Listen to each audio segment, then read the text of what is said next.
राधे राधे दोस्तों, आज की वीडियो में आप जानोगे वैकुंठ चतुर्थी की कथा के बारे में, इसका महत्व के बारे में और इसे उपाय है जो वैकुंठ चतुर्थी वाले दिन करने से आपके सारे पाप नष्ट हो जाते हैं। वैकुंठ चतुर्थी इस बार 14 नवंबर 2024 को मनाई जा रही है दोस्तों। इसी के साथ साथ जो इंसान वैकुंठ चतुर्थी का पाठ करता है, सुनता है, तो उसके भी सारे पाप नष्ट हो जाते हैं दोस्तों।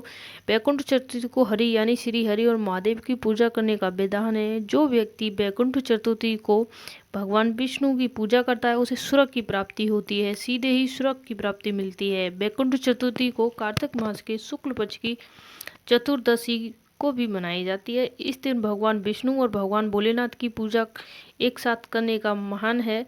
वैकुंठ चतुर्थी को हरि यानी श्री हरि महादेव की पूजा करने का विधान भी है दोस्तों। जो व्यक्ति वैकुंठ चतुर्दशी को भगवान विष्णु की पूजा करता है उसे स्वर्ग की प्राप्ति होती है। जैसा दोस्तों पहले बताया था, जीवन में अंत में समय में भगवान विष्णु के धाम वैकुंठ स्थान मिलता है। जो इंसान इसकी प्राप्ति करता है उसे अंत में वैकुंठ धन प्राप्त होता है। पौराणिक कथाओं के अनुसार एक बार षष्ठी के पालनहार विष्णु देव दधियों ने महादेव का पूजन करने के लिए काशी आए। यहाँ इन्होंने माणिक घाट का स्नान किया और फिर 1000 सुरक कमल के पुष्प भोलेनाथ को उपासना का संकल्प लिया। श्री हरि ने काशी शिवलिंग का अभिषेक किया और विधि विधान से पूजा करने लगे तो शिव जी ने उनकी परीक्षा लेने के लिए एक सुरक पुष्प कमल दिया। भगवान विष्णु को पुंडरीकाक्षाय और कमल नयन भी कहा जाता है। ऐसे में पुष्प की कमी होने पर विष्णु ने अपने कमल समान नयन अर्पित करने लगे। श्री नारायण की भक्ति से प्रसन्न होकर शिव प्रकट हुए। उस दिन कार्तिक मास शुक्ल पक्ष की चतुर्दशी तिथि भी थी। भोलेनाथ बोले, आज से ये तिथि वैकुंठ चतुर्दशी कहलाएगी। इस दिन जो व्रत पूर्ण श्रद्धा के साथ पहले आपका विष्णु जी का पूजन करेगा उस वैकुंठ में स्नान प्राप्त करेगा। सुंदर दर्शन चक्र क्रिया भेंट। भगवान भोलेनाथ ने इसी दिन करोड़ों सूर्यों की क्रांति के समान वाला सूर्य दर्शन चक्र श्री हरि को प्रदान किया था। और एक मान्यता के अनुसार श्री हरि ने इस दिन जय विजय को स्वर्ग के द्वार खोल रखने के लिए भी कहा था।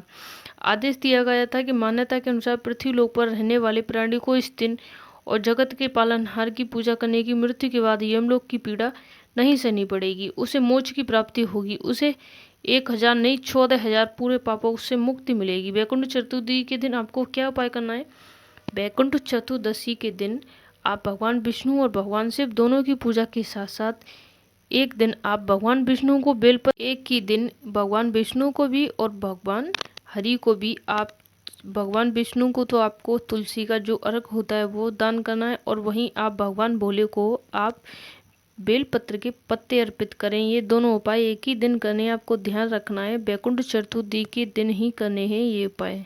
और इसी के साथ साथ दोस्तों आपकी सारी मनोकामनाएं पूर्ण हो जाएंगी। मान्यता है कि इस दिन भगवान विष्णु ने शिव जी को प्रसन्न करने के लिए काशी में गंगा घाट के तट पर दीप प्रज्वलित किया था। इस दिन जो भी संध्या काल के समय तीर्थ घाटों पर पवित्र नदी के समीप दीपदान करता है उस पर महादेव सहित भगवान विष्णु की अपार कृपा बरसती है और उसका जीवन में दीप की तरह चमकता है, प्रकाशित होता रहता है। इस दिन मान्यता है दोस्तों, जो भी भगवान विष्णु के निम्न 1000 कमल के पुष्प को अर्पित करता है और उनके मंत्र का जाप करता है, उन्हें पुष्प अर्पित करता है, इसी के साथ साथ उसके लिए वैकुंठ के द्वार सदैव के लिए खुल जाते हैं। जीवन भर उसे अपार सुख मिलता है। महामृत्युंजय मंत्र का 108 बार जप करें और विष्णु सहस्त्र नाम का भी पाठ करें। दोस्तों ये थी जो आपने अभी सुनी है श्री विष्णु भगवान की कथा, जो कि वैकुंठ चतुर्दशी के नाम से भी जानी जाती है।